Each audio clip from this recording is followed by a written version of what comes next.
Bonjour, bonsoir, Nathan, écoute la Yondeko. Babi, j'ai compris la vie bolingo zawapi. Rebriko na isibino bozo attend. Bozo attend pene ya kota ya obule penza rebrik oyo. Na j'ai compris la vie bolingo zawapi partie d'abondance. Fali poupa master, collègue, boss, président. Dans toutes les catégories oyo mutazo boya ngana lobby. Nazali collègue, nazali pendeko na yo master. Otika na fali poupa vivre. Bo finga ye, bo critiquer ye, bo loba. Ser na biso. Pourquoi biso bangala ton esprit moko ya ko kota ko chobolaka ko sala ka boy, ça fait mal. Soki nana ketchup aza ko kende na moi système ya vivre. Manike, yo zaki na babia awa. Pourquoi babia nga comme fali poupa te? Manike, olingi toujours o nana ketchup.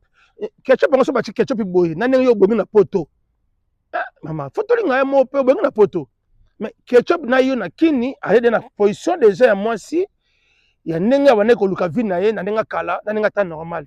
Manike na peso ka conseil académie aux conscience royeba na j'ai compris la vie bolingo za pito ya rap na ko pesa 1+. Fali poupa asali 2 jours de concert congolais et congolaises to fond dans l'esprit.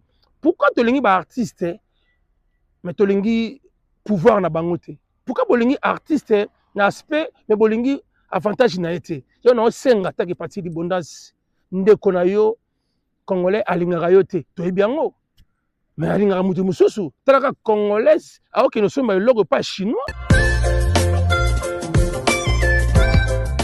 Voilà, naza en forme na makambo nyonso o boza na besoin fête na bino pesa elengi na kati elengi zonga bien c'est partie d'abondance na temps normal elengi goa babi fête na yo mariage événementiel au anniversaire au nini contacter na kata numéro oyo obinaka ya supu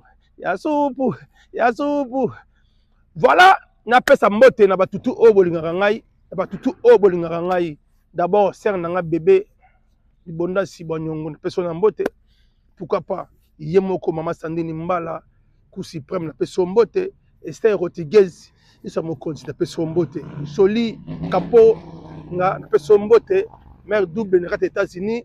Pourquoi pas Sarah la douceur maman na bango mokonzi na pesa mbote la directeur na biso ya kata bagagi ya J4 aprata Mali aprata